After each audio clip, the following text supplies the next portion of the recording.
कोई भी ऐसा पल क्षण जो है, ऐसा पूरे दिन में कोई भी है क्या जिसको हम बोल सकते हैं कि अमंगल है कि मंगल है? तो बोलते हैं ऐसे हर क्षण में जिसमें हम भगवान का स्मरण नहीं कर पाए वो क्षण अमंगल। जब श्रील प्रभुपाद जो है जुहू मंदिर का निर्माण हो रहा था तो वहाँ पर एक बहुत अच्छे भक्त थे, ब्रिज रतन मोहता, और वो चार्टर्ड अकाउंटेंट थे।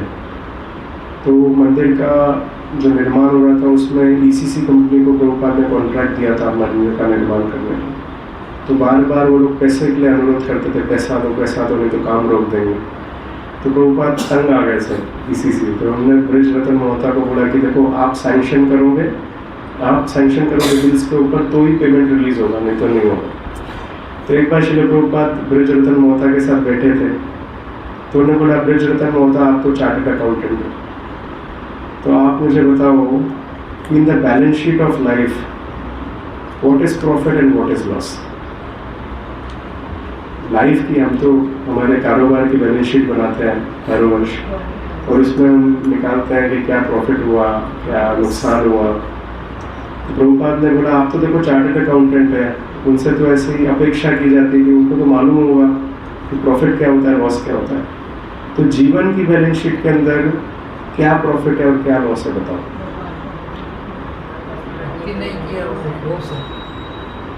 तो प्रभुपाद ने फिर ब्रिज रतन मोहता को बोला कि जितना समय, जो भी अपने जीवन में जितना समय भगवान के प्रति दिया है वो आपके जीवन में असली अर्थ है, असली मुनाफा है।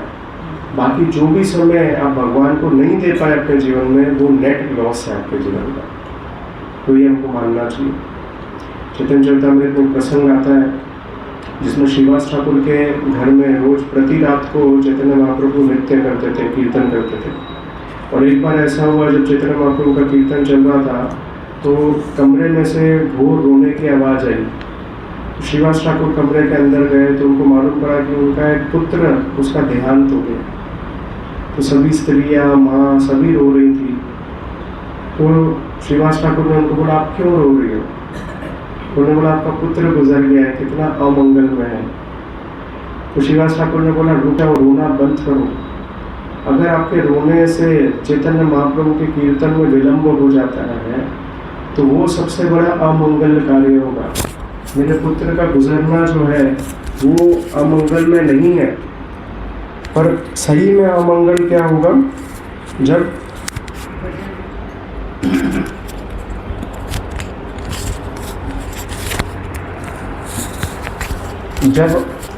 कीर्तन रुक जाएगा वो असली में अमंगल होगा। तो हमारे जीवन में भी जब भगवान का स्मरण रुक जाएगा, हमारे जीवन में भी जब हरिनाम रुक जाएगा, जब हमारे जीवन में भागवतम पढ़ना रुक जाएगा, भक्तों का संग रुक जाएगा, वो हमारे जीवन में असली अमंगल है। असली अमंगल ये नहीं है कि हमको नुकसान हो गया या हमको कोई दुविधा आ गई, कोई कष्ट आ गया हमारे जीवन में।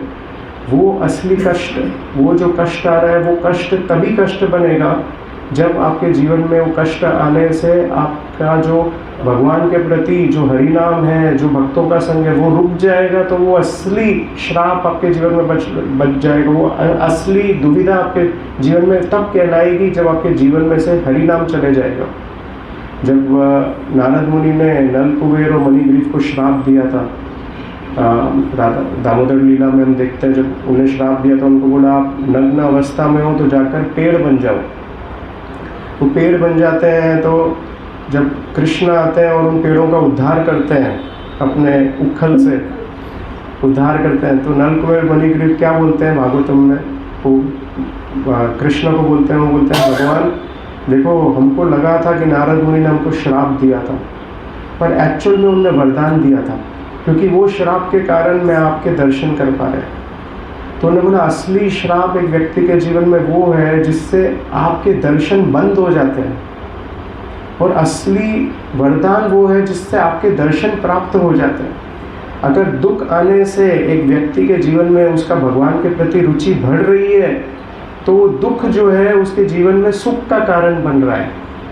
वो असली में उसको भगवान के प्रति लेकर जा रहा है। कुंती महारानी भागवतम में क्या प्रार्थना करती है? वो बोलती है विपदा शांतुता शाश्वत। वो बोलती है कि विपदा भगवान मुझे दो, कितने काल के लिए, कितने समय के लिए? शाश्वत। वो बोलती है विपदा शांतुता शाश्वत, शाश्वत काल के लिए मेरे को विपदा दो। फिर क्या बोलती है? तत्र तत्र जगत गुरु, कितनी बार दो? बार बार। तत्र तत्र मतलब बार बार बार बार बार बार देते रहो। क्यों? क्योंकि जब विपदा आती है तो उससे क्या होता है कि भव दर्शनम, आप इस भव के दर्शन नहीं होंगे। आपके दर्शन होने से इस भव के दर्शन मुझे वापस कभी नहीं करने पड़ेंगे। तो अगर हमारे जीवन में कोई तकलीफ आ रही है, वो तकलीफ तभी तकलीफ गिनी जाएगी जब उस तकलीफ में हम भगवान का स्मरण छोड़ देंगे। तो हम बोल सकते हैं हमारे जीवन में सही में तकलीफ आ चुकी है। अगर कोई और तकलीफ आ रही है, यथातथित तकलीफ आ रही है, और उस तकलीफ के आने से हमारा हरिनाम छूट जाता है, तो सही मायने में वो असली तकलीफ है। जब विदुर जी जो हैं, उनको दुर्योधन ने जब उन्हें बहुत अपमानित किया, और अपमानित करके क्या बोला, ये विदुर तुम तो एक केप्ट मिस्ट्रेस, एक वैश्या के पुत्र हो, एक मेरे पिता के एक दूसरी स्त्री के पुत्र हो, दासी पुत्र हो, तो मैं तुम्हें ये महल छोड़ के जाने के लिए आदेश देता हूँ, और केवल तुमको क्या ले जाने दूंगा महल से? अपनी सांसें, खाली अपनी सांसें ले जाने दे रहा हूँ, ये मेरा रहम है तुम्हारे ऊपर, और अभी निकलो। तो विदुर जी रिटेलिएट कर सकते थे, विदुर जी बोल सकते थे, गलत हो रहा था उनके साथ, साक्षात रूप से गलत हो रहा था, पर उन्होंने क्या किया? उन्हें समझा ये भगवान की असीम कृपा है उनके ऊपर। और उनने, प्रभुपाद जी वहाँ पर पर्पट में लिखते हैं कि विदुर जी ने इस तकलीफ का अपने जीवन में जो आई, उस तकलीफ को वरदान के रूप में बनाया। उन्होंने सोचा इस तकलीफ का मैं सबसे अच्छा उपयोग कैसे कर सकता हूँ। तो उन्होंने बोला वैसे तो मैं तीर्थ स्थानों का भ्रमण करूँगा नहीं, तीर्थ स्थानों में जाकर साधुओं का संग करता नहीं हूँ मैं, तो चलो मेरे को अवसर मिल गया है, भगवान ने कोई ऐसी योजना रची है मेरे जीवन के अंदर जिससे जाकर मैं तीर्थ स्थानों का भ्रमण कर सकता हूँ। तो हमारे जीवन में जब भी कोई तकलीफ आती है, वो हमको एक अवसर प्रदान करते हैं, हम भगवान का स्मरण करें, हम ज़्यादा से ज़्यादा भगवान के बारे में सोचें। एक बार मैंने प्रश्न पूछा था एक प्रभु जी को, मैं पूछा कि प्रभु जी जब एक भक्त के जीवन में तकलीफ आती है तो वो क्यों आ रही है और क्या कारण है, उसको क्या करना चाहिए? तो उन्होंने बहुत सुंदर उत्तर दिया। उन्होंने बताया देखो, पांडव जो थे वो भगवान के शुद्ध भक्त थे, और पांडवों के जीवन में कितनी तकलीफ आई, बहुत सारी तकलीफ। भागवतम में, महाभारत में हम पढ़ते हैं, तकलीफ़ों पे तकलीफ आती गई आती गई। तो उन्होंने बोला देखो, छल से उनको उनका राज्य छीन लिया गया, वो हकदार थे राजा बनने के, वो भी छीन लिया गया। साथ साथ क्या हुआ, यहाँ तक छोड़ो, सब कुछ छीन लिया, वहाँ तक भी समझ में आता है, बेघर करके आपको 13 वर्षों के लिए वनवास में भेज दिया जाए। ये तो कुछ ज़्यादा इनजस्टिस नहीं हो रही है? भगवान के होते हुए, ऐसा भी नहीं भगवान नहीं मौजूद थे वहाँ पर, भगवान के होते हुए ऐसा अन्याय हो रहा है कि जो हकदार है राजा बनने का, उसको राजा नहीं बना जा रहा और उसको बेदखल करके बाहर भेज दिया जा रहा है। वो भी कितने, 12 वर्ष वनवास, 1 साल अज्ञातवास। तो कोई ज़्यादा घोर अपराध नहीं हो रहा है, पर क्यों होने दिया भगवान ने? क्यों होने दिया? साक्षात भगवान थे, भगवान रोक सकते थे, फिर भी भगवान ने होने दिया। ये क्यों होने दिया? तो महाभारत में बताते हैं, भगवान बताते हैं स्वयं युधिष्ठिर महाराज को, मैंने क्यों होने दिया। बोला देखो, अगर ये आपके जीवन में ये 12 वर्ष वनवास के नहीं आते ना, तो आप ये महाभारत का युद्ध नहीं जीत पाते। ये 12 वर्षों में पांडवों ने जाकर सब अस्त्र शस्त्र जितने भी थे इकट्ठा किए थे। यही 12 वर्षों में पांडवों ने जाकर बहुत सारे राजाओं के साथ मित्रता बनाई थी, बहुत सारे कॉन्टैक्ट्स बनाए थे जो उनको सपोर्ट करने के लिए महाभारत के युद्ध में आए थे, उनकी सेना में भाग लेने के लिए। तो बोला अगर वो 12 वर्ष तकलीफ के उनके जीवन में नहीं होते तो वो राजा कभी बन ही नहीं पाते साक्षात्कार के लिए। तो भगवान जो है वो बहुत दूरदर्शी है, वो ये नहीं देखते कि एक भक्त के आज क्या हो रहा है उसके जीवन में, वो क्या देखते हैं दूर, वो देखते हैं आगे क्या उसके लिए जरूरी है, उसके भक्ति में जीवन के लिए आगे क्या जरूरी है। एक भक्त जो है वो अभी का सोचता है। हम क्या सोचते हैं, वर्तमान क्या है, वर्तमान में हमको सुख कैसे मिले, वर्तमान में मैं कैसे ज़्यादा सुखी रहूं। पर भगवान देखते हैं कि इसका आगे का भविष्य के बारे में भगवान सोच के निर्णय लेते हैं एक भक्त के जीवन के लिए कि क्या करना चाहिए। हमको साधारणता लगता है कि क्या हो रहा है हमारे जीवन में, भगवान अन्याय क्यों कर रहे हैं। पांडवों के जीवन से लग रहा था अन्याय हो रहा है, पर भगवान ने स्वयं उत्तर दिया। भगवान ने क्या बोला, अगर ये 12 वर्ष नहीं होते तो आप ये महाभारत का युद्ध ही नहीं जीत पाते। ये महाभारत का युद्ध मैं जिताना चाहता था आपको, इसके लिए मैंने जानबूझ के इस तरीके से रचना की कि आपको 12 वर्ष जो है वो वनवास प्राप्त होगा। तो हम आज मुचुकुंद महाराज के प्रसंग में चर्चा करेंगे। तो मुचुकुंद महाराज जो है वो भी, आप जैसे मैं आपको लीला बताऊंगा और फिर हम प्रार्थनाएं पढ़ेंगे, उसमें भी स्पष्ट रूप से मालूम पड़ता है कि भगवान जो भविष्य की योजना करते हैं। तो मुचुकुंद महाराज कौन थे, तो आपने सुना होगा कि एक बार क्या हुआ था कि भगवान जब कंस का वध कर देते हैं, तो कंस का वध करने के बाद जरासंध जो है वो भगवान को मारने के लिए कितनी अक्षौणी सेना लेकर आता है, 23 अक्षौणी सेना लेकर आता है एक साथ। महाभारत के युद्ध में कितनी अक्षौणी सेना थी, 18 अक्षौणी सेना थी। और उसको युद्ध में लड़ने के लिए अर्जुन भयभीत हो गया था, पर जरासंध एक साथ 23 अक्षौणी सेना लेकर आया और भगवान के ऊपर आक्रमण किया। क्यों, ये जरासंध कौन था, जरासंध जो है वो कंस का ससुर था। जरासंध की 2 पुत्री अष्टि और प्राप्ति जो है वो कंस से विवाहित हुई थी। तो जब दामाद मर गया तो ससुर क्रोधित हो गए, वो 23 अक्षौणी सेना लेकर आए। भगवान कृष्ण और बलराम ने अकेले 2 जन ने मिलकर पूरी अक्षौणी सेना का वध कर दिया। और वध करने के बाद जब बलराम जी जरासंध का वध करने जा रहे थे तो कृष्ण ने रोक दिया उनको, बोला मत मारो। तो बलराम जी ने बोला क्यों, इतना कृपा किस बात के लिए, कंस को मार दिया, इसको भी मार देता। तो भगवान ने बोला नहीं, ये हमारा एजेंट है, ये हमारा आदमी है, ये हमारा कार्य संपन्न कर रहा है, इसको मार देंगे तो हमारा काम खत्म हो जाएगा। तो बोले कैसे एजेंट है, बलराम जी ने पूछा। बोले देखो ये क्या है, ये असुर है, ये सब असुरों को एक साथ इकट्ठा करके अक्षौणी सेना के रूप में लेकर आता है। तो हमारा तो काम ही है कि परित्राणाय साधूनाम विनाशाय च दुष्कृताम, वो बोलता हम तो दुष्टों को मारने के लिए आए। अब बोला ये एक साथ हमारे पास लेकर आ रहा है तो हमारे लिए आसान हो जा रहा है, मथुरा में ही आकर हम सबको मार दें। नहीं लाएगा तो हमको स्पेशली जाना पड़ेगा। बोला होम डिलीवरी कर रहा है हमको, तो होम डिलीवरी कर रहा है तो तुम खुश रहो। बलराम जी को बोलते हैं लाकर दे रहा है सीधा अपने डोर स्टेप पे असुरों को, हम खत्म कर दे रहे हैं। तो बोला ये लाता रहेगा, लाता रहेगा, लाता रहेगा, मारते रहेंगे। तो ऐसा कितनी बार जरासंध लाता है, 17 बार, 17 बार अक्षौणी सेना लेकर आता है। 23 हर बार 23 अक्षौणी सेना। और भगवान एक हर बार जो है पूरी 23 अक्षौणी सेना को पूरा वध कर देता है। अब जब 18वीं बार वो लेकर आ रहा होता है, देखिए जरासंध भी देखिए कैसा दुष्ट है। हम जब कोई एंटरप्रेन्योर सेमिनार्स अटेंड करते हैं, मोटिवेशनल स्पीकर्स आते हैं, हम अटेंड करते हैं, तो बोलते हैं एक एंटरप्रेन्योर का सबसे बड़ा लक्षण क्या होता है, who is the greatest entrepreneur is not one who is successful. वो बोलते हैं a greatest entrepreneur is one who is resilient, who fails but does not fail, who gets up even after failing. हार गया फिर भी हार नहीं मानता है, वापस उठता है, वापस अपने कार्य की तरफ वापस बढ़ता है, हार नहीं मानता है कभी भी, वापस उठता है, फिर गिरता है, फिर उठता है। जो नहीं हार मानता उसको एंटरप्रेन्योर बोलते हैं। तो ये जरासंध क्या था, वो रियल एंटरप्रेन्योर था, हार नहीं माना। एक बार भगवान ने 23 अक्षौणी, दूसरी बार, तीसरी बार, 17 बार परास्त कर दिया, फिर भी बोला नहीं हम नहीं सुधरेंगे, हम जाएंगे। फिर भी 23 अक्षौणी सेना लेकर वापस 18वीं बार भी आता है।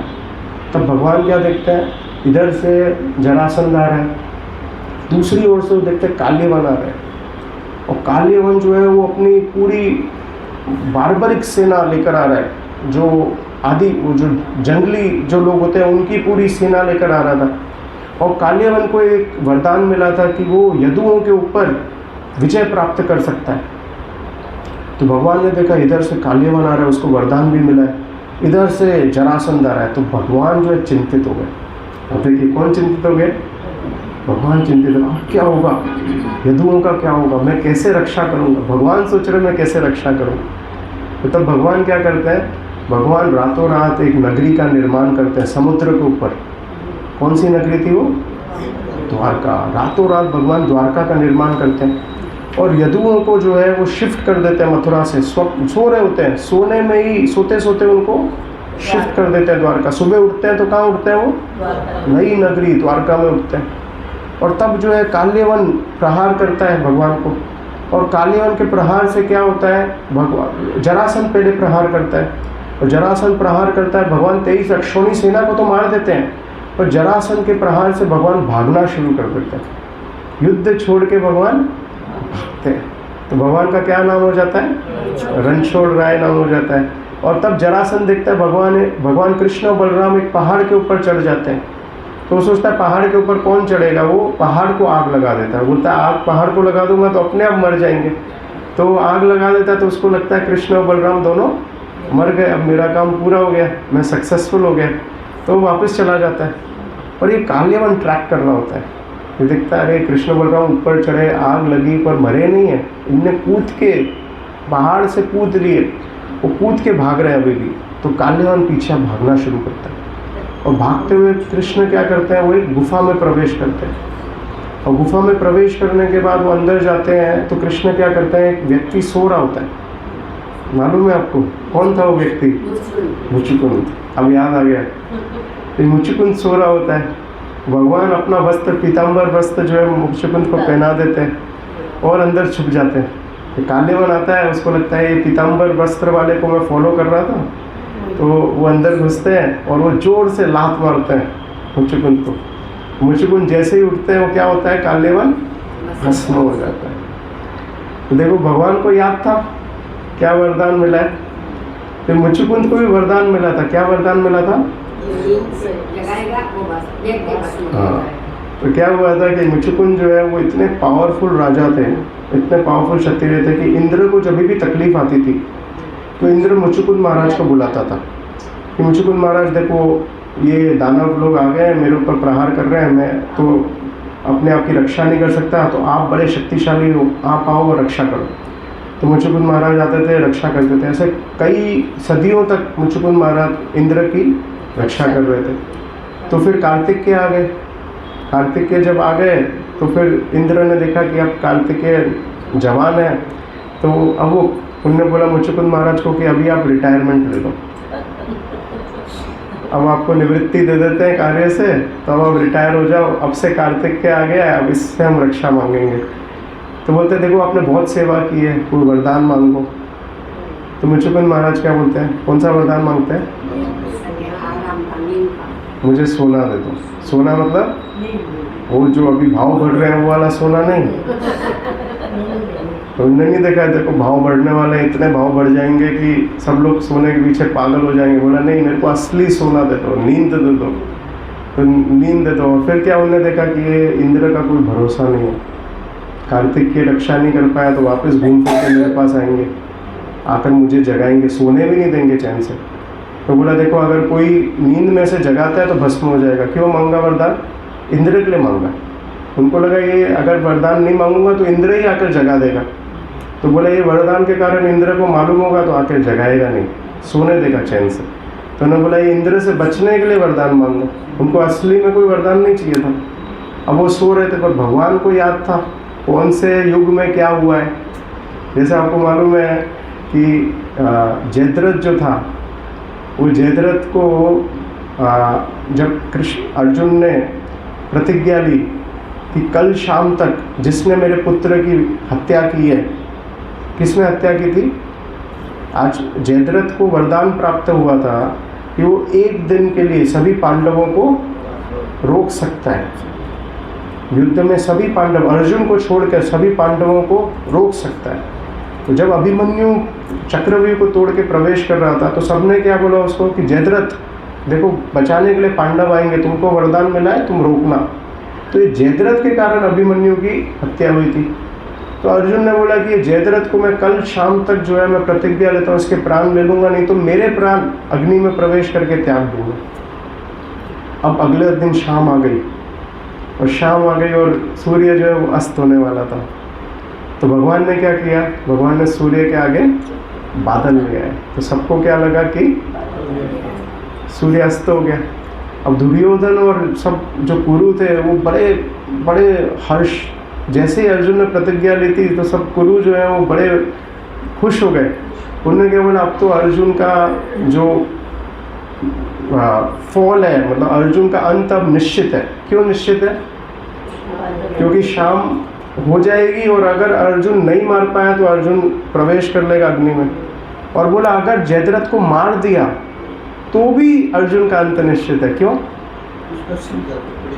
हाँ, तो जयद्रथ को वरदान मिला था कि उसका सिर जहाँ जो नीचे गिराएगा वो उसके सिर के 1000 टुकड़े हो जाएंगे, वो मर जाएगा। तो उन्होंने बोला देखो दोनों ही संयोग में अर्जुन का अंत निश्चित है, क्योंकि अगर नहीं मार पाया तो भी अग्नि में प्रवेश करेगा, मार दिया तो भी मृत्यु आएगी। तो बोला हमारे लिए तो दोनों हाथ में हमारे लड्डू हैं, कुछ भी हो, हमको कोई जयद्रथ की थोड़ा ना पड़ी है। कुरुओं को कोई सगे थे क्या जयद्रथ के? उनको कोई जयद्रथ की नहीं पड़ी थी, फिर भी सब रक्षा कर रहे थे। क्यों रक्षा कर रहे थे? कि इजी वे था, अगर नहीं मार पाया तो अग्नि में प्रवेश करेगा। तो भगवान जानते थे भक्त की कैसे रक्षा करनी। तो भगवान ने बादल ले आए, फिर बादल हटाए और बोला देखो सूर्य अस्त नहीं हुआ है। अर्जुन को बोला देख ये है गांडीव, ये है जयद्रथ, उठा मार। और फिर क्या बोला देख इस तरीके से मारना कि उसका पिता दूर बैठा तपस्या कर रहा है, उसकी गोद में जाकर उसका सर गिरे। भूल से भी जयद्रथ का सर नीचे मत गिरने देना। कहाँ गिरने देना? पिता की गोद में। ये पिता भी बड़ा पापी था, तभी तो ये वरदान मांगा था अपने बेटे के लिए, उसका भी अंत करना था। कैसे अंत हुए? तो भगवान ने एक तीर से 2 आदमी का वध करना था। तो बोला अर्जुन मार, और मारा और जयद्रथ का सर पिता की गोद में आकर गिरा। पिता ने देखा भी नहीं किसका सर है, उठा के नीचे डाल दिया। जैसे ही गिरा दोनों मर गए। तो आप देखिए भगवान जो बहुत दूरदृष्टि है, सब जिधर जिधर जितने वरदान मिले हैं, क्या क्या है, क्या क्या हो रहा है, सब जानते हैं। तो एक भक्त सोच रहा है अभी के लिए, अभी क्या हो रहा है, अभी क्या हो रहा है। भगवान आगे की सोच रहे हैं। भगवान भक्त को बचाएंगे, कैसे बचाएंगे वो भगवान जानते हैं। कैसे रक्षा करेंगे भक्त की, वो भगवान को मालूम है कैसे रक्षा कर रहे हैं। हमको लग रहा है रक्षा नहीं की भगवान ने, भगवान मेरी रक्षा नहीं कर रहे, भगवान मेरे बारे में नहीं सोच रहे। कर रहे हैं। कैसे कर रहे हैं आपको नहीं मालूम। कैसे की? आप महाभारत में इतने प्रसंग है, भागवत में इतने प्रसंग है, भगवान ने कैसे रक्षा की भक्त की। भक्त का कभी विनाश नहीं होने देंगे, पर कैसे करेंगे। और असली में भक्त का विनाश कैसे नहीं होने देंगे, उसकी चेतना में भगवान की अस्मृति हो जाए, वो नहीं होने देंगे। आपको लगेगा धन चला जाए, वो तो जा सकता है। देखिए भक्तों के पास से धन चला जाए वो असली नुकसान नहीं है। नुकसान क्या है? भगवान का स्मरण चले जाए। तो मुचुकुंद महाराज जो है वो यहाँ पर भगवान को जब देखते हैं तो प्रार्थना करना शुरू करते हैं। तो भगवान से प्रश्न पूछते हैं। जैसे ही उठते हैं वो मुचुकुंद महाराज पूछते हैं, श्री मुचुकुंद ने कहा आप कौन हैं जो जंगल में इस पर्वत गुफा में अपने कमल की पंखुड़ियों जैसे कोमल पाँवों से कटीली भूमि पर चलकर आए हैं। तो क्या पूछ रहे हो भगवान से? आप कौन है? वो नहीं जानते कौन है, तो पूछना आप कौन है, आपका इंट्रोडक्शन दो। तो फिर भगवान जो है वो अपना इंट्रोडक्शन देना शुरू करते हैं। तो आगे एक और प्रश्न पूछते हैं, हे पुरुष श्रेष्ठ, यदि आपको अच्छा लगे तो आप अपने जन्म कर्म तथा गोत्र के विषय में हमसे सही सही स्पष्ट बताएं, क्योंकि हम सुनने के इच्छुक हैं। क्या बोलता है? अपना जन्म के बारे में बताइए, अपने कर्मों, अपने गोत्र, किस गोत्र को बिलोंग करते हो बताओ, क्योंकि हम इच्छुक हैं। कौन बात कर रहा है? गुफा में कौन कौन थे? तो हम कहाँ से आ गए? बोले हम इच्छुक हैं। तो यहाँ पर देखिए प्रभुपाद के अनुयायी क्या लिखते हैं, वो लिखते हैं कि इस तरह सुश्रुतम हमें जो सुनने की उत्सुकता है शब्द सूचित करता है कि मुचुकुंद अपने तथा अन्यों के लाभ के लिए उत्तम विधि द्वारा पूछ रहे थे। जैसे आप लोग ने पहले अरविंदाक्ष प्रभु ने यहाँ क्लास दी थी, बता रहे थे कि प्रश्न कैसे पूछने चाहिए। प्रश्न ऐसे पूछने चाहिए जिससे सबका लाभ हो। तो इस वो प्रश्न पूछने चाहिए जिससे सबका लाभ हो। तो सबका लाभ था, इसके लिए उन्होंने पूछा भगवान से कि आप कौन है, आपके जन्म कैसे हैं, उनके बारे में आप बताइए। तो देखिए भगवान बताते हैं, भगवान ने कहा, हे मित्र, सुखदेव गोस्वामी ने आगे कहा, हाँ, भगवान ने कहा, हे मित्र, मैं हजारों जन्म ले चुका हूँ, हजारों जीवन जी चुका हूँ और हजारों नाम धारण कर चुका हूँ। वास्तुतः मेरा जन्म कर्म तथा नाम अनंत है, यहाँ तक कि मैं भी अपनी गणना नहीं कर सकता। वो बोल रहे मेरे इतने नाम हैं, मेरे इतने जन्म हैं, मेरे इतने क्रियाएं हैं कि मैं खुद अगर गिनना चाहूँ तो मैं भी नहीं गिन सकता। फिर आगे क्या बोलते हैं, ये संभव है कि कोई व्यक्ति पृथ्वी पर धूल कणों की गणना कई जन्मों में लेकर कर ले।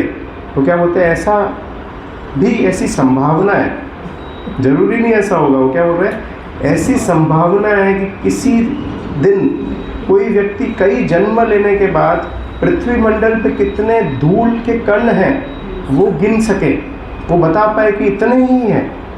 पर वो व्यक्ति जिसने इतने जन्म लेने के बाद वो कार्य संपन्न किया है जो असंभव है, वो भी मेरे गुणों, कर्मों, नामों तथा जन्मों की गणना कभी पूरी नहीं कर सकता है।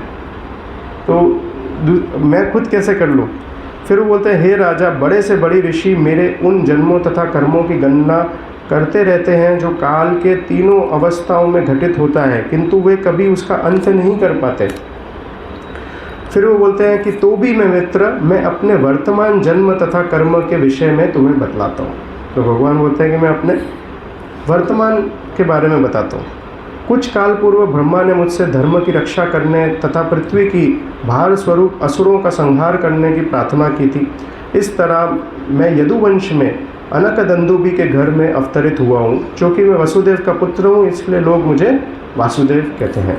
अपना इंट्रोडक्शन भगवान ने दे दिया कि देखो मैं वासुदेव का पुत्र हूँ और मुझे वासुदेव कहते हैं। फिर भगवान क्या बोलते हैं, अब मुझसे आप कुछ वर ले लो। मुचुकुंद को क्या बोलते हैं कि आप मेरे से मिले हो तो आप मुझसे कुछ वर मांगो। अब मुचुकुंद क्या वर मांगते हैं हम देखते हैं। तो मुचुकुंद ने कहा कि इस जगत के सभी स्त्री पुरुष आपकी माया शक्ति द्वारा मोहग्रस्त है। किसके द्वारा? भगवान की माया के द्वारा भगवान को बता रहे हैं कि सभी लोग जो है वो मोहग्रस्त हैं। वे अपनी असली लाभ को अनभित रहकर आपको ना पूछकर अपनों को कष्ट के मूल स्तोत्र पारिवारिक मामलों में फंसा रहकर सुख की तलाश करते हैं। वो क्या बोल रहे हैं मुचुकुंद महाराज कि जितने भी लोग हैं वो आपकी माया शक्ति के द्वारा मोहग्रस्त रह रहे हैं। साथ साथ में जो उनका असली लाभ है, असली लाभ को छोड़कर, असली लाभ क्या बता रहे हैं मुचुकुंद महाराज, क्या है असली लाभ? आपकी पूजा करना, यह असली लाभ है। उसको छोड़कर लोग क्या कर रहे हैं, पारिवारिक जीवन के अंदर सुख पाने का प्रयास कर रहे हैं, उसके अंदर ढूंढ रहे हैं कि मैं कैसे सुख पालूं। इसके तात्पर्य में क्या लिखते हैं कि देखो, अर्थ शब्द का मतलब है मूल्य, और इस शब्द का विलोम शब्द अनर्थ है। अर्थ का क्या शब्द होता है? जिसका कोई मूल्य होता है उसको हम अर्थ बोलते हैं, और इसका विपरीत शब्द कौन सा था? अनर्थ। तो जो लोग इस भौतिक संसार में रहते हुए सुख पाने का प्रयास कर रहे हैं, भगवान की पूजा ना करके, वो क्या कर रहे हैं? वो अनर्थों की पूंजी इकट्ठा कर रहे हैं। वो क्या बोल रहे हैं यहाँ पर? वो अर्थ नहीं इकट्ठा कर रहे हैं। उनको लग रहा है हम अर्थ के लिए कार्य कर रहे हैं, पर वो अर्थ नहीं, वो अनर्थ की निवृत्ति कर रहे हैं। वो अनर्थ का अक्यूमुलेट कर रहे हैं, वो अनर्थ को और उसके लिए प्रयास कर रहे हैं कि अनर्थ इकट्ठा करें। क्यों कर रहे हैं? क्योंकि वो भगवान को नहीं पूज रहे। फिर वो बताता है आगे, उस मनुष्य का मन अशुद्ध होता है जो अत्यंत दुर्लभ एवं अत्यंत विकसित मनुष्य जीवन ये इन प्रकार से प्राप्त हुआ है। वो क्या बोलते हैं कि मनुष्य जीवन जो है वो आपको क्या लगा है? आपको आपकी योग्यता से मिला है? योग्यता से मिला है आपको? नहीं, ये कृपा से मिला है भगवान की। तो बोलते हैं ये इन तरीके से मनुष्य जीवन प्राप्त हो चुका है, वो इतना दुर्लभ, वो क्या बोलता है, जो अत्यंत दुर्लभ एवं अत्यंत विकसित है, एक तो अत्यंत दुर्लभ है, मिलना ही मुश्किल है मनुष्य जीवन, और दूसरा बहुत ज़्यादा विकसित है। मनुष्य जीवन में ही आप धर्म के बारे में जान सकते हो। तो बोल रहे वो जैसे तैसे करके आपको प्राप्त हुआ है, उसको क्या करता है, वो आपके चरण कमलों की पूजा नहीं करने के बदले ऐसे व्यक्ति अंधे कुएं में गिरे हुए पशु के समान भौतिक घर बार रूपी अंधकार में गिर जाता है। वो केवल अपने परिवार और अपने समाज को ही संतुष्ट करने में ये मूल्यवान मनुष्य जीवन व्यर्थ कर देता है, खत्म कर देता है।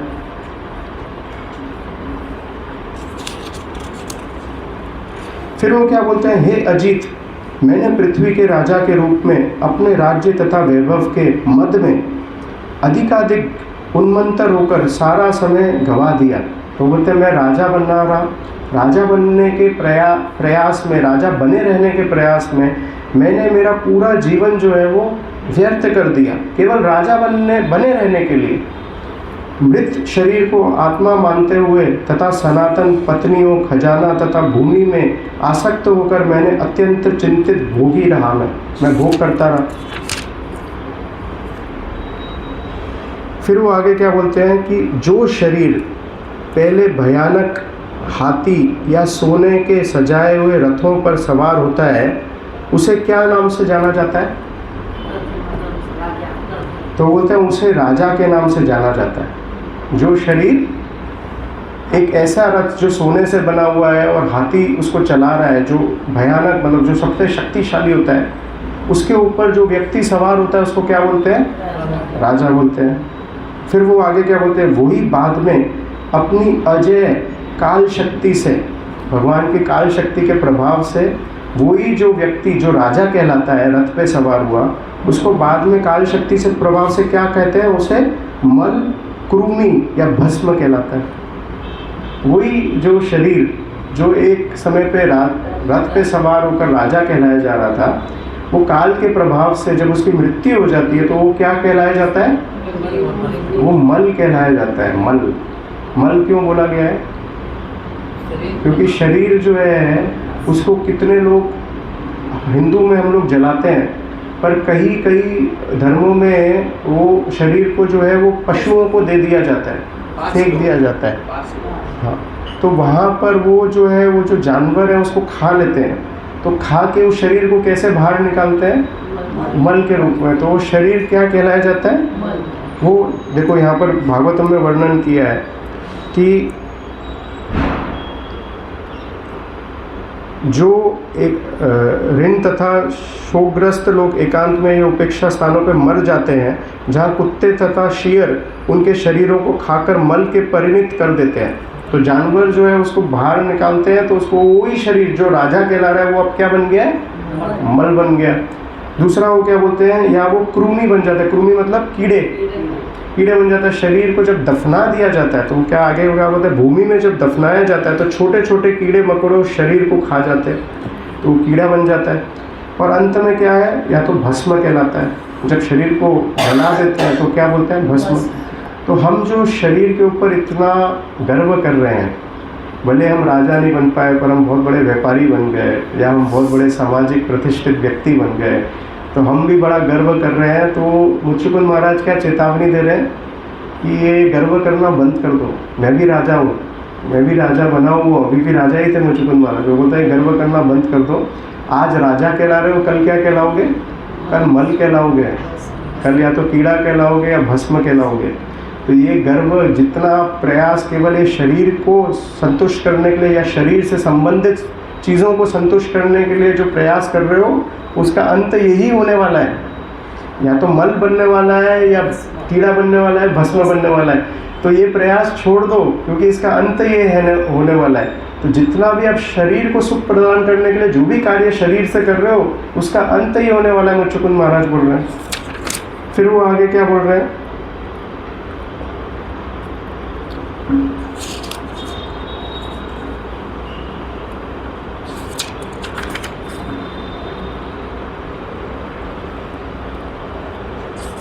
वो बोलते हैं, हे सर्वशक्तिमान, मैं आपके चरण कमलों की सेवा के अतिरिक्त और किसी वर की कामना नहीं करता।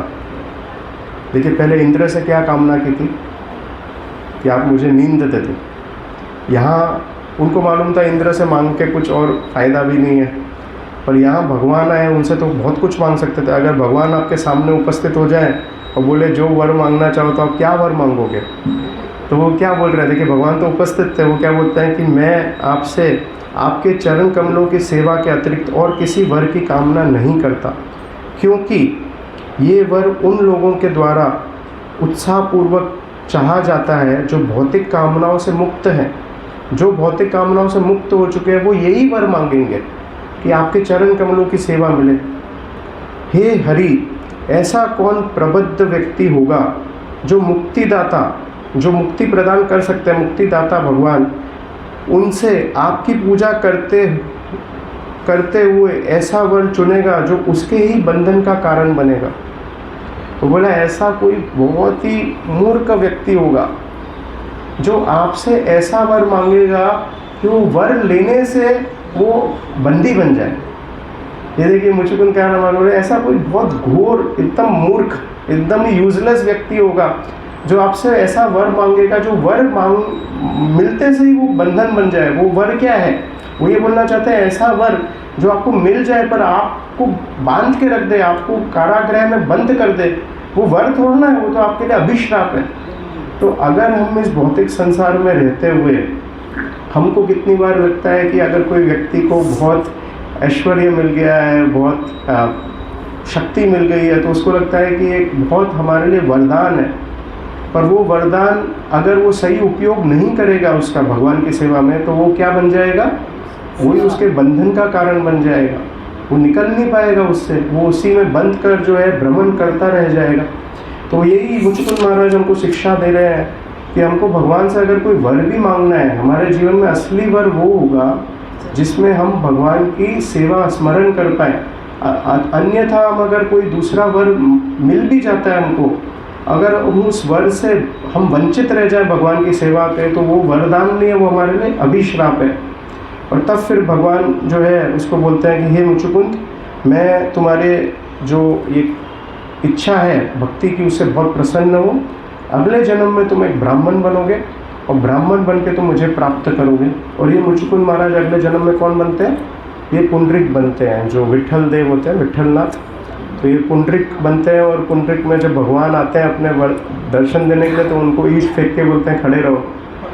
तो हाँ, माता पिता की सेवा कर रहा हूँ। विट्ठल देव जो हैं विट्ठलनाथ, तो वो उनके जो मेन पुजारी थे ब्राह्मण जो पुंडरिक थे, ये मुचकुंद महाराज अगले जन्म में बनकर आते हैं भगवान के वरदान के द्वारा। तो हमको ये प्रसंग से, मुचकुंद महाराज के प्रसंग से वो हमको बता रहे हैं कि असली वरदान हमारे जीवन में है कि हम भक्तों का संग करें, हम भागवतम का शरण लें, हम भगवान का स्मरण करें, हरिनाम का शरण लें, हरिनाम जपें। यही वरदान है। बाकी यथाकथित चीज़ें जो है हमारे जीवन में घटती रहेंगी और हमारे जीवन में असली धन, असली अर्थ जो है हमारे जीवन का क्या है, ये पूंजी इकट्ठा करना जो भगवान के नाम की है, भगवान के स्मरण की है, भक्तों के संग की है, यही हमारे जीवन में असली पूंजी है। इस अर्थ को इकट्ठा करने में हम हमारा समय दें, क्योंकि ये मनुष्य जीवन में बहुत बहुमूल्यवान है, यथाकथित रूप से हमको प्राप्त हुआ है। इसको हम ऐसे ही व्यर्थ करके जाने ना दें, ये हमारा बहुत बड़ा कर्तव्य है और यही हमारे जीवन का असली सफलता होगी।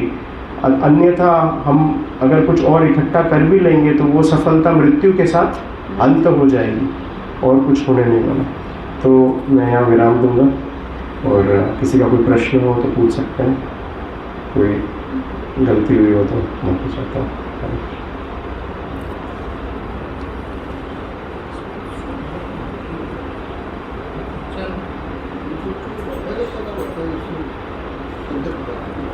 हाँ, हाँ, तो मुचकुंद जो है वो भगवान राम के वंशज इक्ष्वाकु कुल में जन्म लिए थे। हाँ, भगवान ने पहला जन्म लिया। मुचकुंद जो है पहले से इंद्र की रक्षा कर रहे थे, इक्ष्वाकु कुल में उनका जन्म हुआ था, भगवान राम की डायनेस्टी में। रामायण में बताते हैं पूरा मुचकुंद का रामायण में पास्ट टाइम नहीं है, अभी नहीं, प्रेजेंट में तो नहीं है। हाँ, पर भागवतम में है। महाप्रभु आज इक्ष्वाकुकुल में सब इक्ष्वाकुकुल में मुझको मारा। रामायण में आपकी प्रतिकूल इसमें भागवत में वर्णन है इक्ष्वाकुकुल में। रामायण से भगवान नहीं, भगवान का जन्म तो त्रेता युग में कृष्ण से पहले हो गया। एक्चुअली भगवान का क्या है, अनंत है। तो पहले कौन आया बाद में कोई आया? प्रभुपाद को जब एक बार पूछा गया था कि पहले कौन आया बाद में कौन आया, प्रभुपाद ने बोला कि it is continuously going on, it is not कि पहले कौन आया बाद में कोई, ये कंटिन्यूस चल रहा है। तो इसके लिए हम कभी सोचें कि ये ऐसे तो त्रेता युग पहले आया, द्वापर बाद में आया, तो भगवान कृष्ण बाद में आया, पर ये कंटिन्यूस युग जो है वो कंटिन्यूस चल रहे हैं, अनंत काल से चल रहा है, तो इसका कोई अंत नहीं है। इस चतुर्युग के अंदर में भगवान राम आए नहीं, इस चतुर्युग में ये जो नहीं, राम जो है इस चतुर्युग के अंदर ही आए। देखिए एक्चुअली जो क्रम है वो है सतयुग, द्वापर, त्रेता, कली, ये एक्चुअल क्रम है। सतयुग के बाद द्वापर आता है, फिर त्रेता नहीं, एक्चुअल जो क्रम है मैं आपको बता दूँ। एक्चुअल क्रम है, पहले सतयुग आता है, फिर द्वापर आता है, फिर त्रेता आता है और फिर कलयुग आता है। पर जब भगवान कृष्ण द्वापर में आने वाले थे तो उन्होंने देखा कि बहुत लंबा हो जाएगा, अगर वो द्वापर में आएंगे फिर बीच में त्रेता आ जाएगा और फिर कलयुग आएगा तो बहुत लंबा समय हो जाएगा उनके पास टाइम को। तो पर्टिकुलरली ये चतुर्युग में भगवान ने जो है त्रेता और द्वापर को इंटरचेंज कर दिया, और द्वापर जो है वो त्रेता के बाद आ गया जो पहले आना था। खाली ये पर्टिकुलर चतुर्युग में ऐसा इंटरचेंज हुआ है। जो नॉर्मल हर चतुर्युग होता है उसमें सतयुग के बाद द्वापर आता है, फिर त्रेता आता है, फिर कलियुग आता है।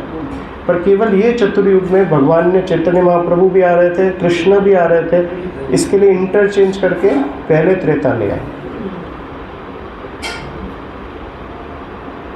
बाकी इस चतुर्युग के अंदर आए भगवान राम। हाँ, इस चतुर्युग के अंदर ही आए भगवान। करोड़ों साल पहले पता है, करोड़ों साल पहले आए थे। करोड़ साल हो ही गए ना प्रभु जी। इस चतुर्युग के अंदर तो करोड़ साल नहीं। जो मेरे को जो जितनी नॉलेज है उसमें 43 4,32,000 प्लस 4,32 प्लस 4,32, तो ऐसे मिलाकर जो है 8,64 प्लस 4,32 12,96 का आपका हो गया ये अपना त्रेता युग। तो ये अनंत चल रहा है, वो 99% इस में आए होंगे या पहले भी आए होंगे, उससे कोई अंतर नहीं पड़ रहा है। मैंने इस त्रियुग के अंदर नहीं आए, बहुत पहले आए। वो भी संभव है। आए थे मनु का तो मेरे को भी नहीं मालूम कौन से मनवंतर में आए थे, करोड़ साल पहले संभव है। ऐसा हमारे जीवन में समस्या आती है, प्रॉब्लम्स आती है, उस समय तो हम तो भगवान को पूछते हैं ये क्यों दिया हमको, ये क्यों दिया। उस समय तो हम भगवान को बहुत ऐसा बोलते हैं, ऐसा बोलते हैं, तो भी मतलब भगवान कृपालु है ऐसे, तो कैसे करें। तो प्रभु जी का प्रश्न है कि जब हमारे जीवन में तकलीफ आती है तो हम भगवान को कोसते हैं, तो यही प्रश्न है। उस समय फिर हम कैसे समझेंगे, उस समय हम कैसे समझ सकते हैं हमको क्या करना है। तो देखिए, एक बुद्धिमान व्यक्ति जो है, भले भक्त ना भी हो, उसको ये समझना जरूरी है कि जो भी उसके जीवन में तकलीफ़ें आ रही हैं वो तकलीफ़ों का कारण वो स्वयं है। मैं एक बार प्रशांता माता जी के साथ बैठा था तो वो बता रही थी, देखिए nobody is innocent in this world. अगर हम सोच रहे हैं हम इनोसेंट हैं कि भाई हमने कुछ नहीं किया है फिर भी हमको तकलीफ दी जा रही है, तो don't think you are innocent. ये मत समझिए कि आप जो है वो बहुत ही मासूम है। आपने जो बीज बोआ है उसी को उसका ही सिंचन हो रहा है। कब बोआ है, किस रूप में बोआ है, वो आपको नहीं मालूम है। हो सकता है कई जन्मों पहले कोई आपने कार्य किया हो जिसका फलस्वरूप आपको अभी मिल रहा हो, तो पर मिल आपको आपका ही रहा है, किसी और का नहीं मिल रहा है। तो भगवान को कोसना कोई योग, मतलब कोई इसमें कोई बुद्धिमान वाली बात नहीं है भगवान को कोसना, क्योंकि ये आपका ही था तो आपको ही मिलेगा। तो it is something which is, भगवान इसमें कोई इंटरफियरेंस कर नहीं रहे। भगवान इंटरफियरेंस खाली भक्त के जीवन में करते हैं, क्योंकि वो भगवान के प्रति आश्रित है। तो इसके लिए भगवान इंटरफियर करके क्या करते हैं, जितना मिलना चाहिए था उसके प्रति कम देते हैं। वो भी क्यों देते हैं जिससे आपका शुद्धिकरण हो। तथ्यानुकंपा के वर्ष में लिखते हैं तात्पर्य में कि जिस तरीके से सोना जो है उसको तपाया जाता है अग्नि में, उसी तपाने के कारण वो सोना जो है शुद्ध बन जाता है, 24 कैरेट बन जाता है। ऐसे ही भक्त को उसके जीवन में तपाया जाता है अलग अलग कष्ट देकर, जिससे उसका शुद्धिकरण हो जाए और उसकी भोग भोगने की जो वृत्ति है वो खत्म हो जाए। तो एक भक्त जो है उसका मनोभाव होता है कि जब उसके जीवन में तकलीफ़ें आती हैं तो भगवान को नहीं कोसता है, वो जो है वो भगवान के प्रति और कृतज्ञता महसूस करता है कि मेरे जीवन में तो बहुत सारी तकलीफ़ें आ सकती थी और बहुत घोर रूप से आ सकती थी, पर भगवान ने उसको बहुत कम कर दिया है। और वो ये देखता है कि ये तकलीफ़ें आने से भगवान जो है हमको बारंबार चेतावनी दे रहे हैं कि ये जो भौतिक जगत है वो एक जेंटलमैन के लिए रहने के लिए स्थान नहीं है। It is not a place for a gentleman. इसको जितनी जल्दी यहाँ से हम हमारा कार्य समाप्त करके निकले वही अच्छा है। तो एक भक्त के जीवन में तकलीफ आती है तो भगवान के प्रति और कृतज्ञ होता है। साधारण व्यक्ति के जीवन में जब कोई सक्सेस मिलती है तो उसको क्या लगता है कि सक्सेस का कारण कौन है? मैं हूँ। अहंकार विमूढ़ आत्मा कर्ता मिति मान्यते। जो अहंकार के द्वारा विमूढ़ आत्मा, विमूढ़ मतलब मूढ़, गधा है, वो गधा ही है जो ये सोचता है कि ये कार्य की सफलता का कारण मैं हूँ। भगवद गीता 5 कारण बताती है सफलताओं के। 18 चैप्टर में भगवान 5 कारण बता रहे हैं कि सफलता के क्या कारण है। वो बताते हैं कि 5 things are responsible for success. तो वो क्या बोलते हैं? प्लेस, जो स्थान है वो बोलते हैं कि सेंसेस, जो हमारी इंद्रियां हैं वो रिस्पॉन्सिबल है। तीसरा वो बोलते हैं एंडेवर, हमारा जो प्रयास है वो रिस्पॉन्सिबल है। चौथा वो बोलते हैं कि हमारा जो प्लेस, टाइम, स्थान, काल जो है वो रिस्पॉन्सिबल है। और अंत में बोलते हैं विल ऑफ द लॉर्ड, भगवान की इच्छा जो सर्वोपरि है 5 कारणों में। तो अगर कोई व्यक्ति सोच रहा है कि अगर मेरे को सफलता प्राप्त हुई है मेरे कारण से, तो नहीं, ये 5 कारण रिस्पॉन्सिबल है सफलता के लिए। उसमें भी भगवद गीता में लिखा बता रहे हैं कि 5 कारणों में सबसे विशेष कारण क्या है?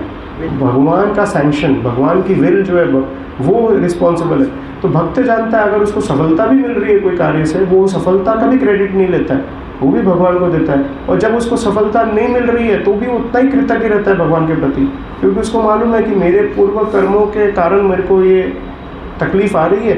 तकलीफ़ तो बहुत बड़ी आ सकती थी और भगवान ने उसको बहुत छोटी कर दी। और ये तकलीफ़ का प्रयोजन क्या है? प्रयोजन ये है कि मैं भगवान के प्रति और आश्रित हूँ, मैं भगवान को और याद करूं और मेरा शुद्धिकरण हो। मैं ये जो भोग भोगने की जो वृत्ति है मेरे अंदर, जो काम वासनाएं हैं, ये मेरे जीवन में से निकले, इसके लिए तकलीफ दी जा रही है। तो वो उसके प्रति आगे बढ़ते हैं। बहुत सुंदर बताया। संस्कृत का बहुत अच्छा तो विराम देंगे।